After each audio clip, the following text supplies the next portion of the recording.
Oh, find your partner muna. Find your partner.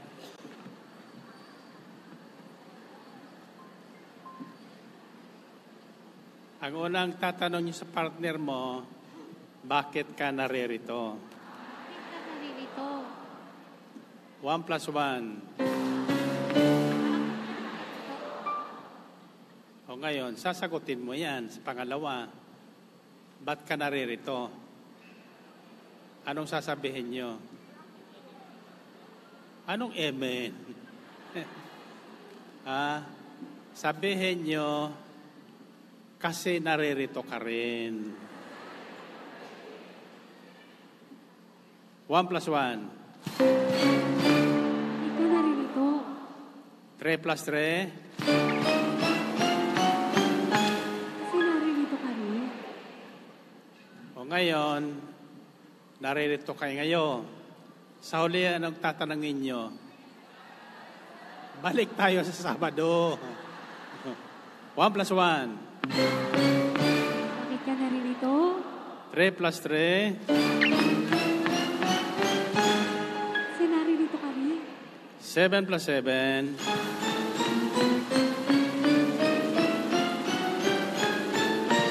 Balik tayo sa Sabado.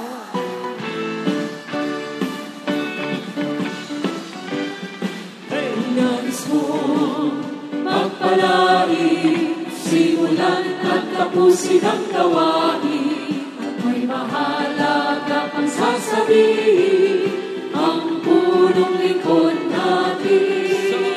Sa mga aral ni El Shaddai, iginhawa ang ating buhay. Magbubuti ang tunay, uuwi tayong sabay-sabay. Kaya't halina, sama-sama, kay El Shaddai ay sumama. At ito'y ating ipapangako, babalik tayo. Sa Sabado, nais mo magpalari, simulan at tapusin ang gawain. May mahalaga Pang sasabihin ang punong lingkod natin. sa mga aral ni El Shaddai. Aral ni El Shaddai, Iginhawa ang ating buhay. at Bubuti ang tunay, umuwi tayong kita sabay-sabay. sa mga kamay. Kaya't halina, sama-sama, Sama kay El Shaddai ay sumama. At ito'y ating ipapangako, babalik tayo sa Sabado. kaya't halina, Sama-sama kay El Shaddai ay sumama. At ito'y ating ipapangako, babalik tayo sa Sabado. kaya't halina, Kaya't halina, sama-sama kay El Shaddai ay sumama. At ito'y ating ipapangako, babalik tayo sa Sabado. babalik Babalik tayo yung walang kailan. sa Sabado. Babalik Babalik tayo sa Sabado. Purihin ang Panginoon. Okay, taas ang inyong mga prayer request. Hindi na siya announcer, ngayon preacher na. Di ba? So, ang akin ay mananalangin na lang ako, babalik tayo Sabado. Amen ba? Taas ang inyong mga prayer request. And during Tuesdays, wala pong kukuliktan ng inyong prayer request. Kayo ang maghuhulog dyan sa prayer request corner at gagawa kayo ng panata. Tuturo ko sa inyo sa Sabado ano nagagawa ng panata ng isang tao sa Diyos. Sabihin niyo, Panginoon, naririto po ako sapagkat ako ay isa sa inyong tinawag at pinagpala. Nanalig po ako na anuman ang aking gawing mabuti sa inyong pangalan, sa ikararangal ninyo at sa ikabubuti ng marami, lagi ninyo akong maaala-ala. Naniwala kayon? Pagpalain niyo po ang aking makahilingan at lahat na bagay na mahawakan ng aking makamay, nang sa gayon marami akong maakay na tao, kaluluwa sa inyong paanan, Panginoong Hesus. Amen? Amen. Okay. 3 ulit muli, yuyuko kayo at sasabihin nyo, maglilingkod, maglilingkod, maglilingkod ng mabuti ako. Ulitin nyo nga. Maglilingkod, maglilingkod ng mabuti. 1, 2, 3. Okay. You may be seated and let's go back to this Gospel reading according to Matthew chapter 26 verses 6 to 13. While Jesus was in Bethany, in the home of a man known as Simon the leper, a woman came to him with an alabaster jar of very expensive perfume, which she poured on his head as he was reclining at the table. When the disciples saw this, they were indignant. Why this waste? They asked. This perfume could have been sold at a high price and the money given to the poor. Aware of this, Jesus said to them, "Why are you bothering this woman? She has done a beautiful thing to me. The poor you will always have with you, but you will not always have me. When she poured this perfume on my body, she did it to prepare me for burial. I tell you the truth, wherever this gospel is preached throughout the world, what she has done will also be told in memory of her." Basahin natin sa ating lingwahe. Nasa Betanya si Jesus sa bahay ni Simong Kitungin. Samantalang siya'y kumakain, lumapit ang isang babaeng may dalang sisidlang alabastro na puno ng mamahaling pabango. Ibinuhos niya ito sa ulo ni Jesus. Nagalit ang mga alagad nang makita ito. "Ano't inaksaya ang pabango?" tanong nila. Naipagbili sana iyon ng mahal at naibigay sa mga dukha ang pinagbilhan. Hindi lingid kay Jesus ang kanilang sinasabi, kaya't ang wika niya, "Bakit ninyo ginugulo ang babae? Mabuti ang ginawa niyang ito sa akin. Habang panahoy, kasama ninyo ang mga dukha. Ngunit ako'y hindi ninyo kasama sa habang panahon. Hindi pa may binusan na niya ako ng pabango bilang paghahanda sa paglilibing sa akin. Tandaan ninyo, saan ipangaral ang mabuting balita, mababanggit din ang ginawa niyang ito bilang pag-alaala sa Kanya." Purihin natin ang Panginoon. Purihin ng Diyos. Mamaya nyo na ihuhulog yan pagtapos natin. Hindi pa tayo tapos. Tayo ay naparito para makinig ng mabuting balita. Now, don't get me wrong. I have to correct every mistake we are doing. This is now my responsibility, and your duty is to listen to every instruction I will give you. Nakakaintindi ba tayo? Ang lahat ng bagay ay may takdang panahon. May kanya-kanyang panahon. May panahon ang pagkain, may panahon ang pag-ihi, may panahon ang panalangin, may panahon ang pagdating, may panahon ang pag-uwi. Amen ba? Okay. I was told every first Tuesday, this is the Workers' Day para sa mga manggagawa ng gawaing ito dito sa National Capital Region, especially yung malapit dito. So I must understand na kayo ay naririto bilang pagtupad sa inyong tungkulin. Okay? Now, sa tagpong ito, dalawa po ang ating makikita. Yung isang tagapuna. Ang sabi ng mga alagad, bakit sinasayang niya ang mamahaling pabangon niyan na ibinuubos sa ulo ng Panginoon ng babae? Alam niyo kung sino ang babaeng ito? Ito po si Maria Magdalena, kung saan 7 demonyo ang pinalayas ng Panginoon. Kaya mula nang makalaya si Magdalena sa pagkaalipin ng 7 demonyo, minahal niya ang Panginoon. Pangunahin niya sa kanyang buhay ang Panginoon.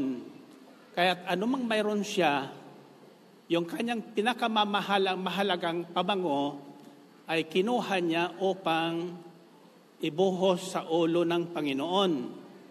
Tanda ng kanyang pagpapasalamat sa mabuting ginawa sa kanya ng Diyos. Nasusundan niyo na mabuti? Samantala, yung mga alagad naman, mabuti din yung kanyang sinabi. Sana ibininta na lang yan at ipinamigay sa mga dukha. Pero ito po ang tandaan nyo. Ang sinabi ng Panginoong Kristo sa babae, tandaan nyo ito, saan man ipangaral ang mabuting balitang ito, laging maalaala ang kwentong ito, ang ginawang ito sa akin ng babaeng ito in memory of her or in remembrance of what good she has done to me. Lahat tayo ay may kanya-kanyang tungkulin.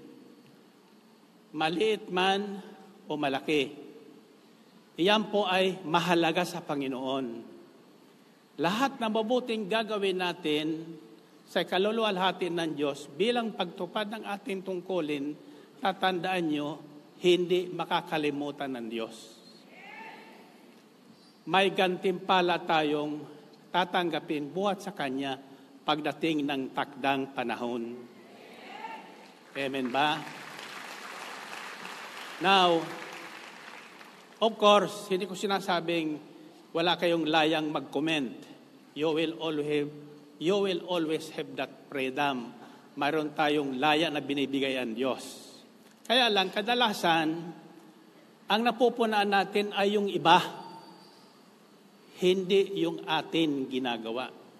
For example, may tinanggap po akong sulat, di ko ba pangalanan ng pangalan, na binanggit ko na sa inyo tungkol doon sa mga panindang ginagamit ang El Shaddai pangalan sa wrapper o label ng paninda. Bawal na bawal po yon, sapagkat after that yung wrapper itatapon po sa basurahan yan. So makikita ng iba, that is a disrespect to the holy name of God. Matindi po ang bilin sa akin ng isang Hudyo na nakakita po sa akin tanggapan ng pangalang El Shaddai.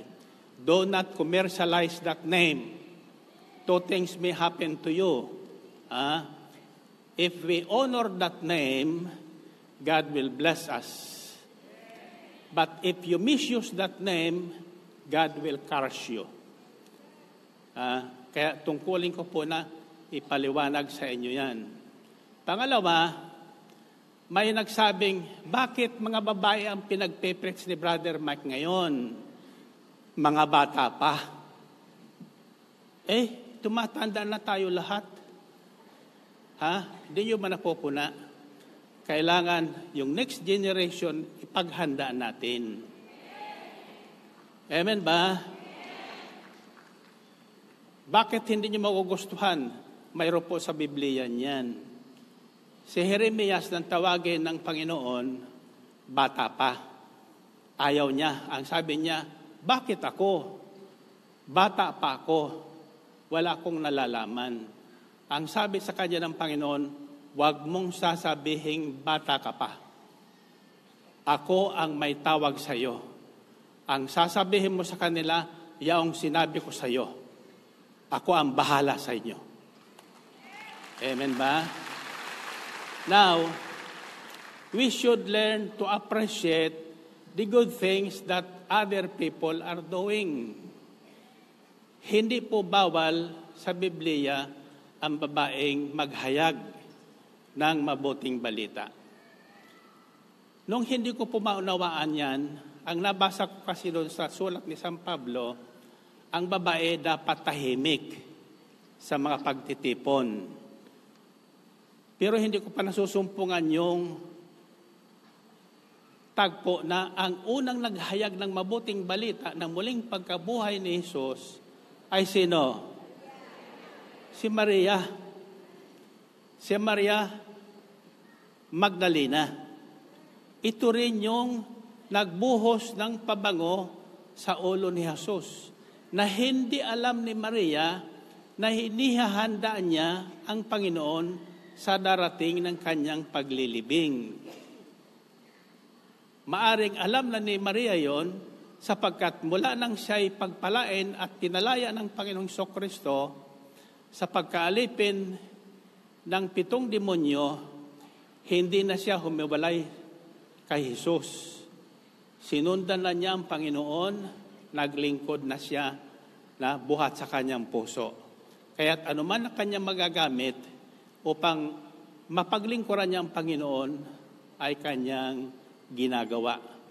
Maging ang tanging kayamanan niya sapagkat Maria Magdalena was a prostitute, tatandaan nyo. Number 1 prostitute ng Israel. Kaya ang kanyang kapital ay yung pabango. Mamahaling pabango. Niya, inakit pa nga niya ang Panginoon Tinokso.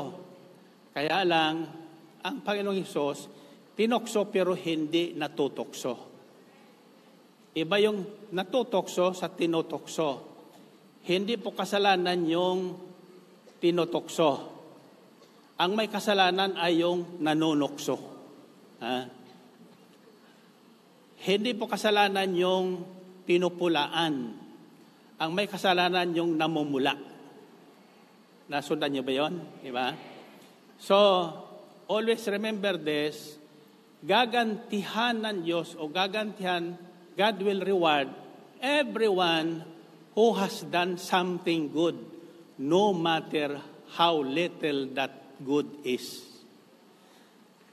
Something good you have done for the glory of God, to other people or to God Himself.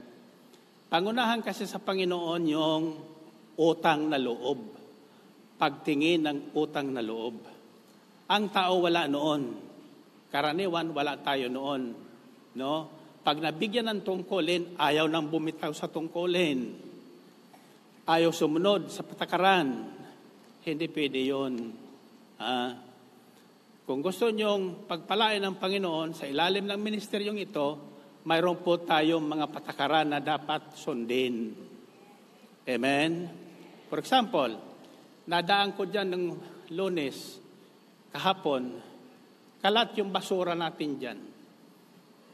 Nobody dared to clean it up. Mayroon naman siguro mga nag-iipon yan dyan, pero basta maipon lang.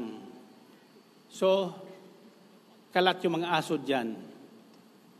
Sino naman nag-aalaga ng aso dito, pinagbawal ko yan.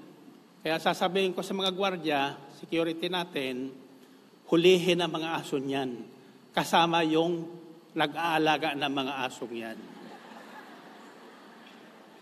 At gagawin natin pulutan. Pati yung nag-aalaga ng asong yan. Amen ba? So, kasi kung palalagpasin ko yung mga mali na ginagawa natin, may pananagutan ako sa Diyos, may pananagutan ako sa gawain, may pananagutan ako sa bawat isa sa inyo. Amen ba? So, don't get me wrong. Huwag yung mamasamain pag pinupuna ko yung maling pamumuna. Amen? Now, sa totoo lang, hindi ko plinanong magtayo ng school. Kaya lang naman, pagkatapos nito, may 2 gusali dyan, bakante. So, all of a sudden, I gave brother instruction.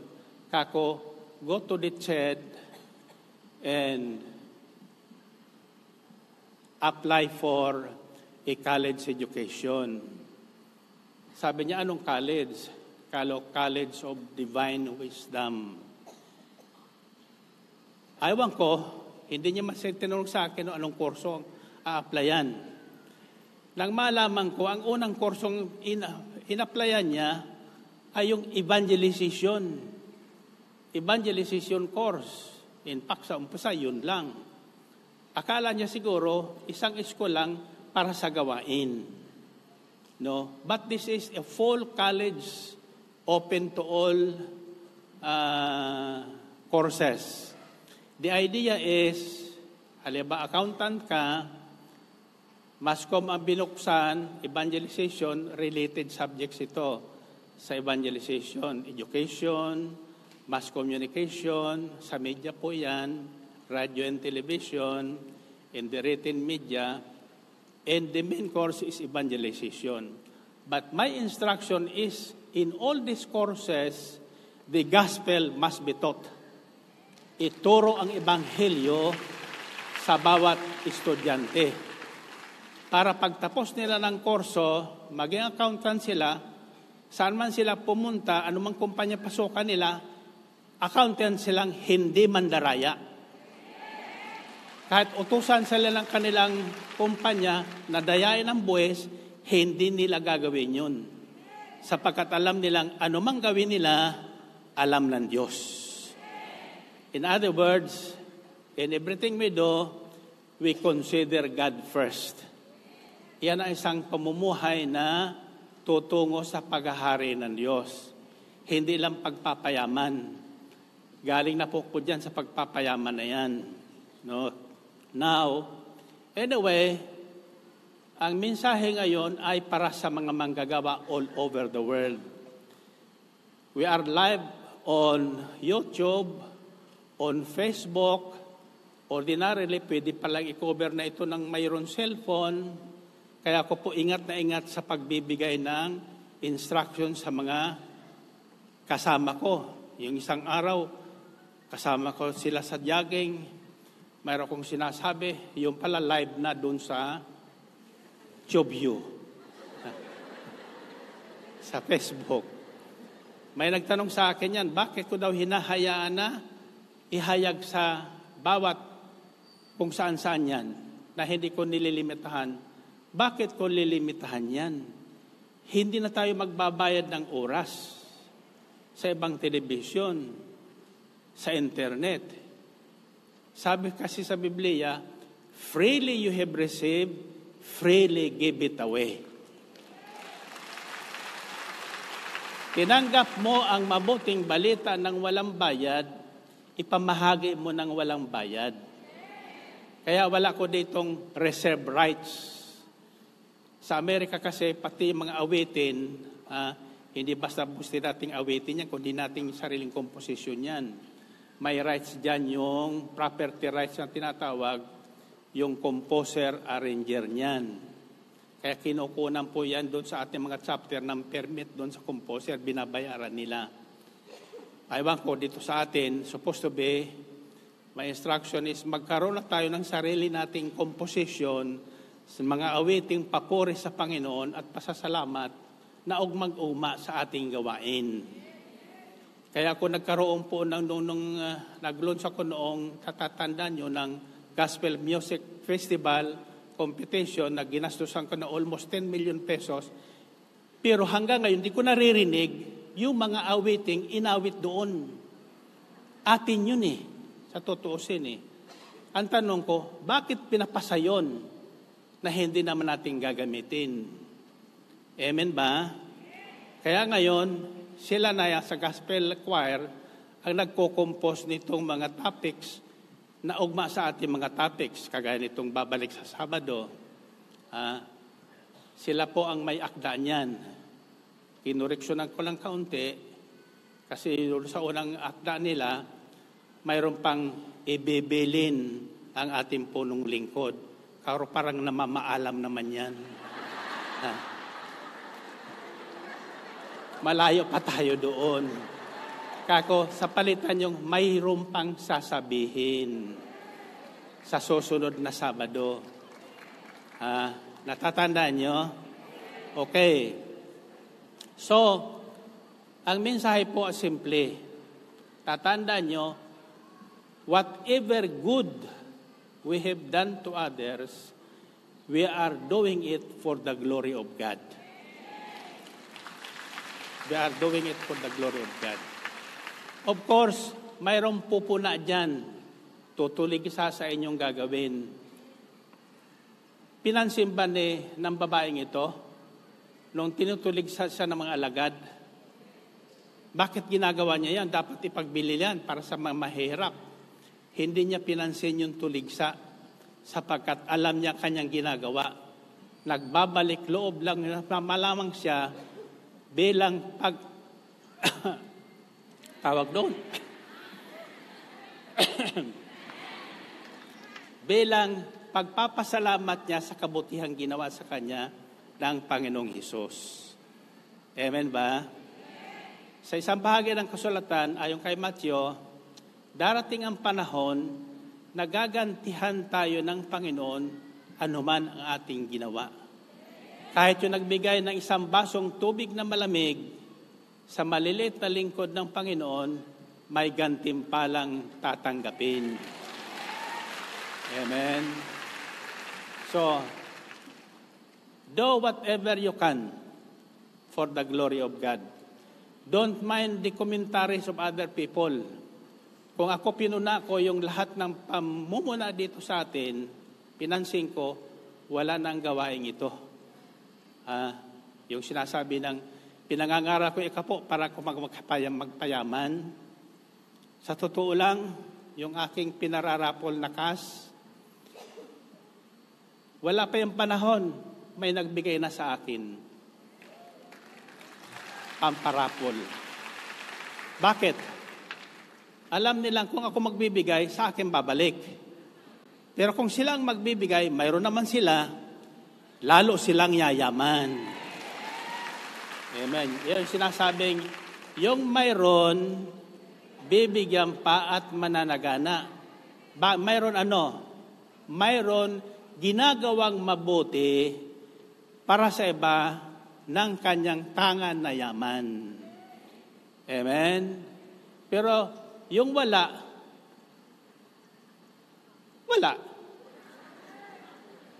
Wala na nga, wala pang nagawa.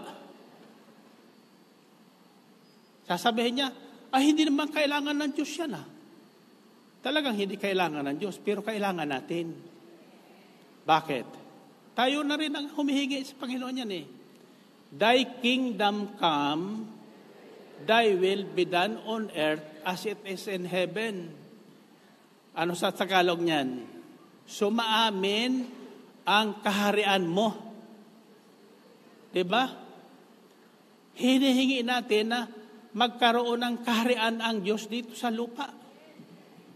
At lahat na kaharian ay nangangailangan ng buwis. Para ngayon, yung kanyang paghahari ay maipagpatuloy. Amen ba? Kaya sa isang bahagi ng kasulatan ng pinupuna na sa Panginoong Kristo tungkol sa pagbubuwis, ang sabi ng Panginoon, tingnan ko nga ang pera nyo. Kaninong mukha itong nasa pera? Sabi niya kay Cesar. Cesar, yung kanang Romano, namamahala. O sabi niya, ibigay niyo kay Cesar ang para kay Cesar at ibigay niyo sa Diyos ang para sa Diyos. Ano ang para sa Diyos? Lakasan niyo. Ika po. Ika po. Iyon ay para sa Diyos. Iyon ang ating link o pagkilala na tayo ay nagpapahari sa Kanya. Na lahat na Kanyang pagpapala, kinikilala natin, lahat na pagpapalang tinatanggap natin, kinikilala natin galing sa Kanya. That is our covenant portion. Galing doon sa ginawa ni Jacob. Kaya mayroon po dito, nalagay ko dyan yung kwento ni Jacob. Okay, pagkasundo yung bato niyan, yan ang inunan ni Jacob. Binuhusan niya ng langis. Pagkatapos sinabi niya, kung totoong ako'y sasamahan mo sa paglalakbay kong ito, pagpapalain sa lahat kong gagawin, pararamtan at pakakainin, at ibabalik mo ko sa tahanan ng aking amang ligtas ako sa kapahamakan, ikaw ang aking sasambahing Diyos. Ikaw aking sasambahing Diyos. Sa dakong ito na kung saan kita nakilala, kung saan ka sa akin nagpakilala, paghahalugan kita ng 10 bahagi ng lahat ng pagpapala mo sa akin. Hindi ko kwento yan. Kwento po yan ni Jacob. At tayo ay bilang mga Kristiyano, tinuturing ng mga inapo ni Jacob sa pamagitan ng Panginoong Jesucristo. Salvation comes from the Diyos. Iyan ang kwento niyan. Ngayon, there are so many little things in the Bible na mahalaga. For example, natatandaan yung biyuda na naghulog ng kanyang huling kusing doon sa treasure box. Sino nagbabantay doon sa treasure box ng templo? Si Jesus. Tinitingnan niya lahat na taong naghuhulog nung kanilang alay. No? Yung iba na mayayaman, siyempre malaki ang hulog. Pero bakit napuna niya yung 2 kusing na yon? Bakit? Sapagkat sinasabi doon, ikabubuhay na niya yon. Bakit pa ibinigay ng balong yon? Sapagkat iyon po yung kanyang iningatang ikapo. Sabi kasi sa Biblia, anumang mangyari sa inyo, huwag niyong gagalawin ang para sa Diyos. Pagdating ng pag-aalay niyo, sasabihin niyo sa Kanya, ito po yung inyong bahagi na kahit po ako gipit na ang aming pamilya, hindi ko po ito ginalaw dahil ito ay mahalaga sa inyo. Kaya naman, hinihiling ko, after this, pagpalain nyo na ang buhay ko.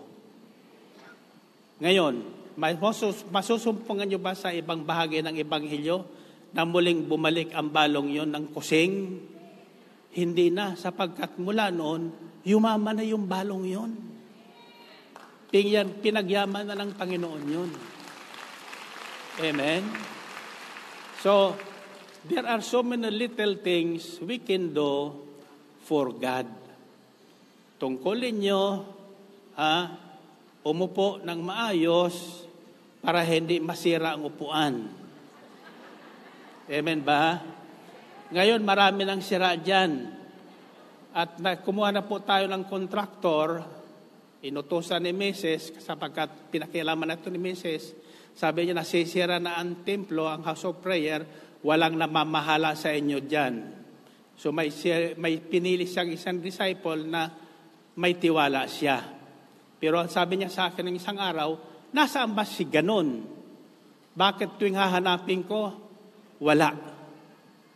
Ilan na sana yung mga silyang pinagagawa ko? 500 peso bawat silya dyan na pagpapapalit niyan, ginawa ng bakal para hindi na masira. siguro sa kaupo ng tao, yung ulo kasi niyan, plastic, sa init ng puwet nyo, at saka babagsak ng puwet natin, nagkabutas-butas na. Amen ba? Ilan libo yan? 10,000 yan. No? Ang upuan. Sa 500, ilang yan? Aabotin niya ng 5 milyon. Hindi ko sinasabi yan para kayo magbigay. Sinasabi ko lang para ingatan nyo yan. Sa Panginoon nyo yan. Amen ba? You can help by taking care of every part and parcel of this house of prayer. Sapagkat ito ay sa Panginoon. Sa awa ng Diyos, ito po ay natapos na hindi po tayo na malimos. Hindi tayo nag-fundraising. Nang pasimulan po ito, 300 million po ang naiipon. Pero inabot po ito ng mahigit 1 bilyon. Wala tayong utang nang matapos ito. Kaya ngayon, ayan, nilagay ko si Terbil na mamahala na nito. Pag binigyan mo ng authority yan, talagang exercise authority niyan. Pag hinanap ka at wala, lagot ka sa kanya. For example, makikita nyo sa paligid, ayan, may mga butas-butas na dyan sa ating mga salamin. Those are mga bagay na para soundproofing, para yung tulog ng eroplano hindi natin naririnig sa loob, para yung sound system natin malinaw nakakarating doon sa mga nakikinig. Mahalaga po yon. Yan ang problema na sa ating mga simbahan, hindi masyado maunawaan yung sound system. Kaya yung mga nagsisimba, walang nalalaman. Amen ba? So anyway, wherever we have chapters, tungkulin nating tulungan ang parokyang yun. Kaya wala tayong gawain ng araw ng linggo sapagkat ang instruction ko, bumalik kayo sa inyong parokya. Hawaan natin yung ibang tao ng kasiyahang tinatanggap natin sa gawain ito. Nahatid ng mabuting balita ng Panginoon. Ang tawag dyan ni Pope Francis, the joy of the gospel. Ang unang binibigay ng mabuting balita ay kagalakan. Kagalakan na may kapangyarihang magpagaling sa anumang karamdaman. Kaya kung tayo ay nakikinig para gumaling, kaya ang tawag dito sa ating bahaging ito, healing message. Healing message. Because faith comes from hearing the message, and the message is heard through the word of Christ. Sa pamagitan ng salita ng Panginoong Hesukristo. Amen ba? Kaya kayo naririto para kayo makinig. Ngayon, sapagkat hindi natin matatapos, sapagkat ang sabi sa akin ng doktor ko, hindi ka na bata. Nagbabata-bataan ka na lang. Hindi ka na pwedeng 2 oras. Kalahating oras, okay na yun. Pabalakin mo na lang sila sa susunod na Sabado. Kaya maroon tayong babalik sa Sabado. Ang problema, nangakong babalik, hindi naman bumalik. See? Ay nung pagbalik niya, yung kanyang unang prayer request, bumababa na. Naruroon na. Dala na ng anghel. No? Kaya lang, nang dumating anghel, iba na yung nakaupo doon sa pwesto. Wala na. So, ibanilik. Kaya nade-delay ngayon yung inyong mga prayer request. Amen? Isang araw sa loob ng 1 linggo, ialay natin sa Panginoon. Amen? Taas ang kamay nyo. Sa mga Hudyo, Biyernes pa lang ng hapon, naghahanda na sila para sa kanilang Sabbath day, which is the seventh day, Saturday. Wala na sila manggagawin kundi maghanda para doon sa araw na yon, pakikipagtipan sa Panginoon. So the Sabbath starts at Friday, 6 in the evening, till 6 in the evening of Saturday. Kaya tayo, nilagay ng Panginoon doon sa ganong sitwasyon. Dati, tayo noon sa Luneta, araw ng linggo. Kaya lang sabi ni Bishop Bacane, Brother Mike, ilipat na natin to sa Sabado. Totalan niya, yung Sabadong alas 6 na misa, anong tawag doon? Anticipated Mass. Para tayong nag-attend na lang ng misa ng araw ng linggo. Ako naman, masunurin. Kako, di okay. Lipat natin ng Sabado. Wala pa akong nalalaman tungkol sa Sabat at the time. Pero as the way this ministry went on, God revealed to me what He is doing in this ministry. Inilalagay niya sa ayos ang lahat ng bagay. Purihin natin ang Panginoon. Purihin ng Diyos. So, tatandaan nyo, totoong may Diyos. Kung walang Diyos, wala na ako dito siguro. Pero, itong tandaan nyo, our God is a loving God, a merciful God, but He is also a just God. He balances His mercy with justice. Yun dapat parusahan, pinarurusahan. Tulad ng isang magulang. Kaya kung ikaw pagbubuhatan daw ng kasalanan, mabuti pang talian ka ng gilingang bato sa liig at ihulog sa dagat. Iyan ang death penalty. Natatandaan nyo? Gusto nyo talian ng gilingang bato? So ingatan nyo kayo ang pagbuhatan ng pagkakasala ng iba. Amen ba? So, focus on the good thing, what you are doing for the glory of God. Pag-igihan mo. Maliit lang yun sa tingin ng tao, pero sa tingin ng Diyos, malaking bagay yun. Iyan ang kwento ng babaeng ito, ni Maria Magdalena. Kaya tingnan nyo, of all the people, ang unang nakakita kay Kristo nang siya'y muling mabuhay ay sino? Si Maria Magdalena. At siya ang pinag-utosang, ipamalita mo sa aking mga kasamahan, sa aking mga lagad, na muli na akong nabuhay.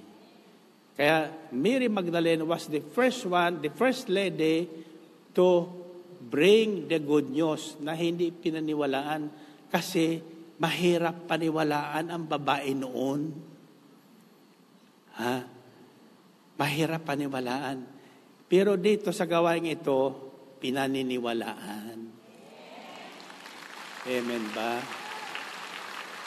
So, sabi ko, for as long as kaya nila maglingkod, kahit 90 na yan, hayaan nyo maglingkod. Amen? Pero meantime, maghanda naman kayo ng mga bata. Nagtatanong kasi ko, kumusta na ako sa mga chapter? Matatanda na po. Yung ating mga preacher dito, matatanda na rin. Amen? So, kailangan ang Diyos kasi nauna sa atin. Diba? Di pa natin alam na niya. Kaya siya naghahanda na in the future. Kaya nagkaroon tayo ang nagtataka ko, kung bakit sa unang graduate ng college ng evangelization, karamihan ay babae. Babae, mga bata pa. Pakinggan nyo ang kanilang mga kwento. Kaya sabi ko, sige nga, isa lang natin dyan sa radyo. Pakikinggan ko sila. Nag-iisip pa yung mga iyan. Ang sabi ko sa kanila, mga bata pa kayo, magaganda kayo, hindi ba kayo nagkamali ng pinasukan nyo? Oh, hindi sila sa akin makasagot. Kako, anyway, kako, huwag kayo mag-alala. Ang hahantungan kako niyan, sa kahuli-hulihan, magiging mga madre kayo. Purihin natin ang Panginoon. Purihin ng Diyos. So, sa halip na sila ay ayawan nyo, ipanalangin nyo. Ha? Panalangin nyo. At saka lagi sinasabi ko sa inyo, huwag kayong pipili ng speaker. Kasi kahit sino man, bata man, na aking utusang tumayo dito, kung wala ko at maghayag ng mabuting balita, sasamahan ng Diyos yan. Ha? Darating sa ating kaalaman, yun dapat nating malaman. Amen ba? To each one of us, God has already given a certain measure of faith. Ang bawat isa sa atin ay binigyan na ng butil ng pananampalataya. Maliit lang yun, tulad ng binhi ng mustasa. Mustard seed, nakakita ko, napakaliit talaga. Pero, wag ka. Pagbuhay ang binhing yun, lalago yun. Mamumunga yun. Mamumulaklak yun. Huwag yung sasabihin, saan ko kukunin ang pamasahe? Pag tinawag ka ng Diyos, hindi lang pamasahe mabigay sa iyo. May pocket money ka pa. Amen ba? Ganito ang Diyos na aking nakilala. Kaya ako hindi ko nag-worry kung saan kukunin. Basta ako mangre-regalo ko. Hindi ako nanghihingi ng regalo. Pero yung gusto magregalo, tatanggapin ko. Para naman sila pagpalain. Amen ba? So tatandaan nyo, maaring sinabi ko lang, 3 kondo. Malay nyo, maging 5 yan. Amen ba? So, kaya lang, ang gagamitin natin dyan ay ticket nung pelikulang Kamandag ng Droga. Amen? Para makita natin kung anong epekto ng droga, bakit galit na galit ang ating Pangulo dyan sa droga. Ang epekto kasi niyan sa tao talagang matindi. Kaya lang, ang sabi ko sa kanya, may magagawa ang Diyos. Kahit sira na ang utak ng taong yan, pag dinala natin sa Panginoon, marami na dito sa atin nagpapatotoo, mga preacher na dating durugista rin. Isa dyan, si Brother Rafi de los Reyes, isa sa ating magagaling na preacher dahil may karanasan eh. Diba? Tulad ni Maria Magdalena, si Brother Rafi, may karanasan. Amen ba? So, thank you for answering the call of God. Yan ang masasabi ko sa inyo. Lahat ipinagpapasalamat ko ang lahat na taong dumarating sa gawaing ito. Ako, sapagkat hindi naman ako nananawagan eh. Although, believe sila sa ako'y gwapo.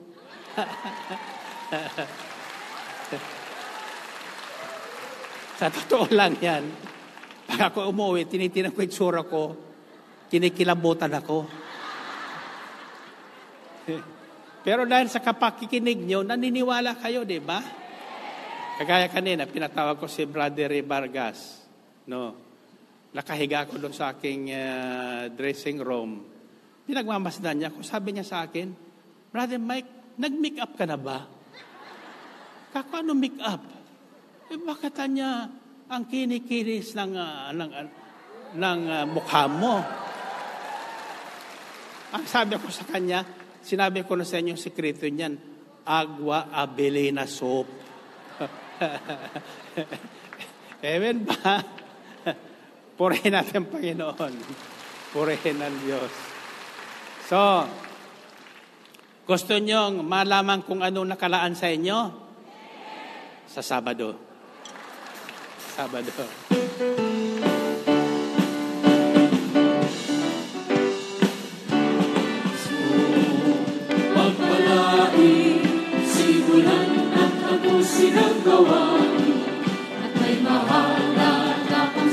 sasabihin ang punong lingkod natin sa mga aral ni El Shaddai.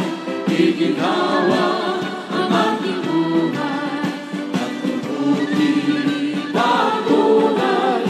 Umuwi tayong sabay-sabay. Kaya't halina, sama-sama, kay El Shaddai ay sumamba. At ito'y ating ipapangako, babalik tayo sa Sabado. Nais mo pagpalain, simulan at tapusin ang gawain. May mahalaga pang sasabihin ang punong lingkod natin sa mga aral ni El Shaddai. Iginhawa ang ating buhay. Umuwi ang tunay. Umuwi tayong sabay-sabay. Sabay-sabay taas ang mga kamay. Sama-sama kay El Shaddai ay sumamba. At ito'y ating ipapangako, babalik tayo sa Sabado. Kaya't halina, sama-sama, kay El Shaddai ay sumamba. At ito'y ating ipapangako, babalik tayo sa Sabado. Kaya't halina, sama-sama, kay El Shaddai ay sumamba. At ito'y ating ipapangako, babalik tayo sa Sabado. Babalik tayo sa Sabado. Babalik tayo sa Sabado. Okay, find your partner. Find your partner. Sabi ko sa inyo, simulan at tapusin ang gawain. Nagtatapos tayo doon sa pagsasabog ng biyaya. Amen ba? Okay. Anong sasabihin mo sa partner mo? Gusto mo bang pagpalain? Gusto mo bang pagpalain? Okay. 1+1. Gusto mo bang pagpalain? Sasabihin mo, pangalawa, syempre naman. Syempre naman. Okay. 1+1. Gusto mo bang pagpalain? 3+3. Syempre naman. Kayo ba ay nakatitiyak doon? Amen. Ngayon, by faith, anong sasabihin nyo sa partner nyo sa huli? Babalik tayo sa Sabado. Hindi na babalik sa Sabado. Gusto niyang pagpalain ngayon? O sa Sabado na? Sino sasabi ngayon na? Okay. Dito sasabihin mo, saluhin mo ng mabuti. Saluhin mo ng Ngayon din. Natatandaan nyo? Pag ako tapon ng ganon, meron ka sa panalangin dyan eh. Yung aking itatapon by faith, doon sa sasalo, tatanggapin niya. Amen ba? At siguradong tatanggapin yon para bumalik sa Sabado. 1+1. Gusto mo bang pagpalain? 3+3. Syempre naman. 7+7.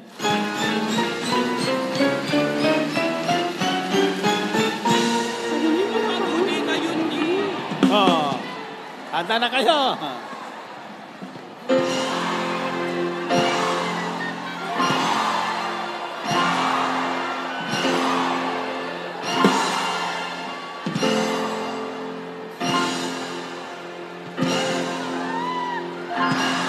Taas ang kamay nyo, taas ang kamay nyo. Taas ang kamay nyo. Alam mo, ang sinasabi nyo, wow! Dapat ganito, kasi kung anong sabihin nyo, yun darating.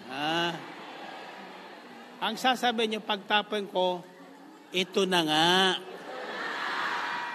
Ano yon?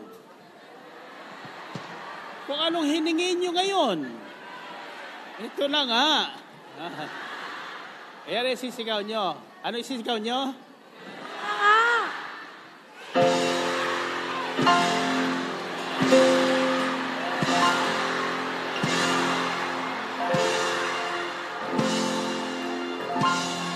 Ito na nga!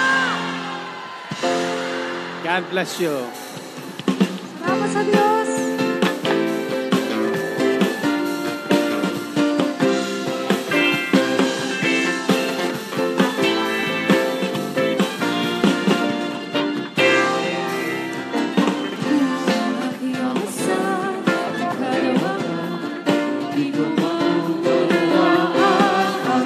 Iyong dahilan kung bakit ako'y pinili mo tinalaga.